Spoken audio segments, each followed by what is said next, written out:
we can celebrate. Yuji has finally reunited with Megumi to save him, but he responds claiming it's enough and has no will to live.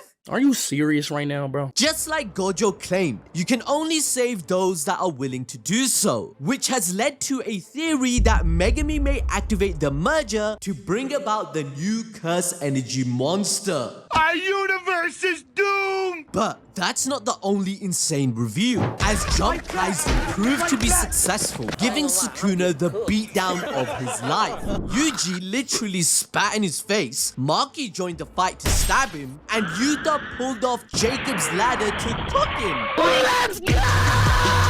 How's Sukuna feeling receiving it? He's loving it, of course, you silly Willy. More! Then there's the fact that the final Sukuna finger has been revealed.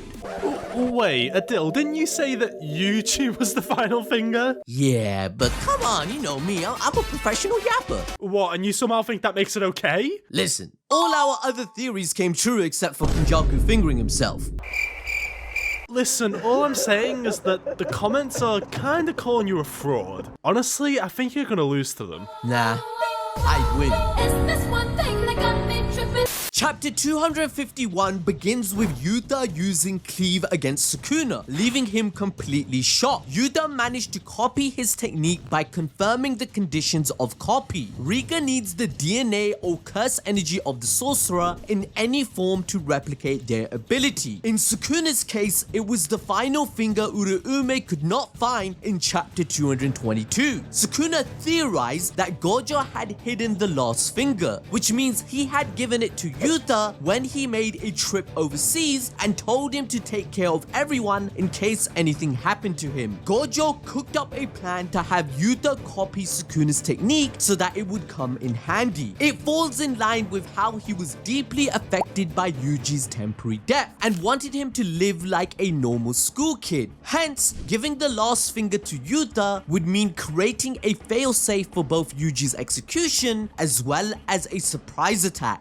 Which swiftly brings us to left, right, good night. After tanking cleave, Yuji lays the smackdown as Yuta follows up with another hit to his mouth. But Sukuna is busting all kinds of nuts as he realizes Yuta has become quite the meal for him to enjoy, just as he mentioned in chapter 248. Not only would it satisfy him to taste something new, but it would also recover a part of his soul and power. And since this is, Gege we're talking about here, it heavily links with the author's claim that he plans to show Sukuna cannibalizing someone on screen. So, things aren't looking so good for Rika. I ain't gonna lie, I'm getting cooked. But speaking of cooking, Sukuna is about to be. He looks more injured than he has ever been with the protagonist duo, basically replicating this scene. Fight back! Fight back! However, Yuji gets cleaved yet again whilst he spits all the blood on Sukuna's face. Yuji's determination highlights how he is willing to put everything into this chance to end Sukuna, as this is the first and last time they are overpowering him. Using his physical attacks, Yuji is attacking the border between the two souls inside Megumi's body, which totally malfunctioned Sukuna's curse technique control and even lowered his curse energy output. So what were once extremely fatal slashes, it can be fixed through reverse curse technique unless Sukuna is actually in contact with his opponents. That's why when Sukuna slashes Yuta non-stop, he isn't dying at all and has nothing to fear about going up close and personal. This leads to a gamble where Sukuna releases the anti-domain technique called Hollow Wicker Basket, which the gang had predicted would happen. As a result, it allows them to destroy Sukuna's second mouth and rip an arm off. But Yuji also explodes all the blood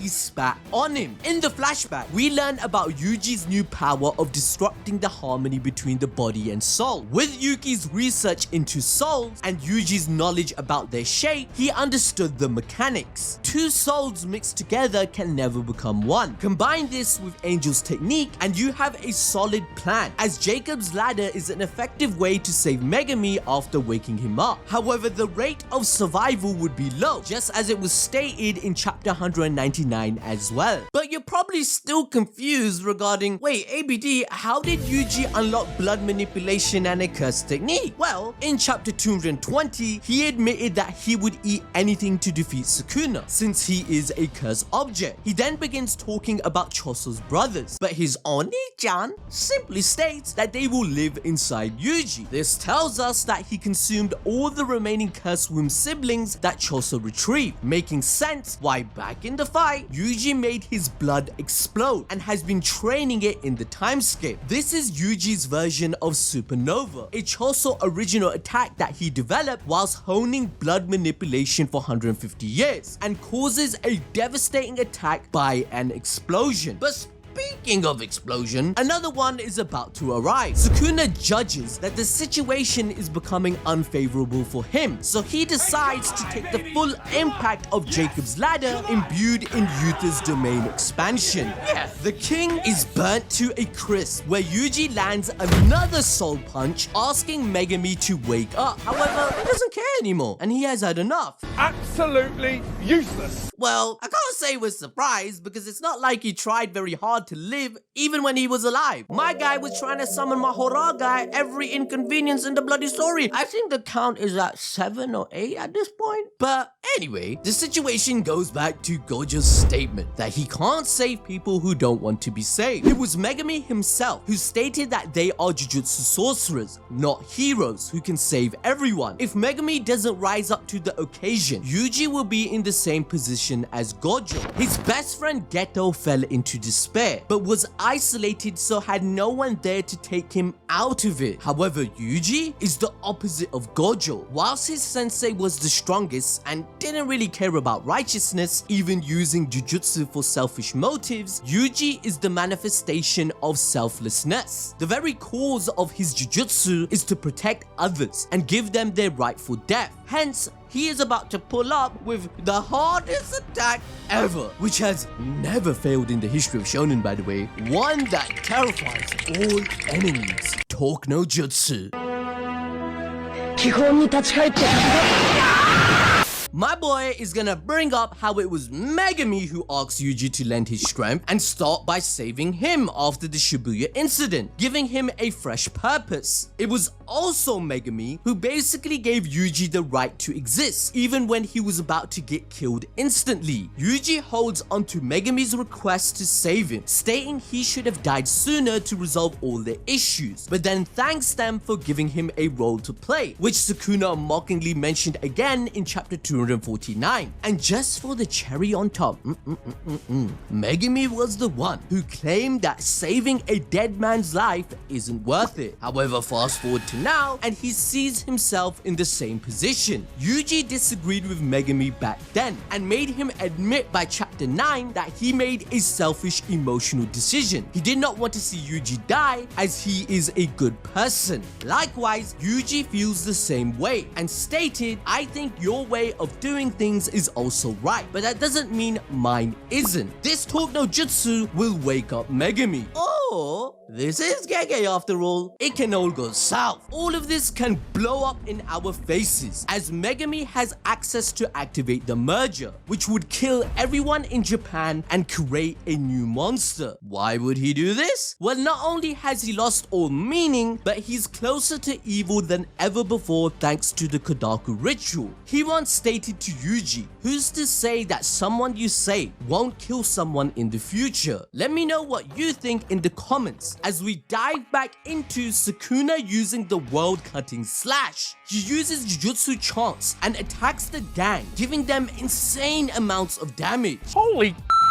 look at all this damage! Yuta's domain expansion turns off as a result, but Gege Akutami's favorite character has just entered the fray, just as we predicted. None other than Maki. We know from chapter 215 that even Sukuna could not detect Maki's presence, and this time was no different. She instantly came in and stabbed Sukuna with the soul-splitting katana, which is the perfect weapon in this fight. She can finally use this sword to its full potential, instead of being careful to not hurt Megumi, thanks to the plan of separating souls. But this panel is such an amazing direct callback to Toji stabbing Gojo, telling us once again how overpowered Heavenly Restriction is. In fact, the narrator criticizes Sukuna for falling for the surprise attack. It's a common practice among Jujutsu sorcerers and a mediocre plan that could have easily been avoided by the king. Embarrassing. This tells us that Maki is the final piece of the puzzle in Jump Kaisen, as we saw her fight incredibly well against 15-finger Sukuna. She had no trouble in keeping up with the pace back then. Although Sukuna has grown much stronger since that time, the growth of the other sorcerers in just 1 month by cheating has paid its dividends.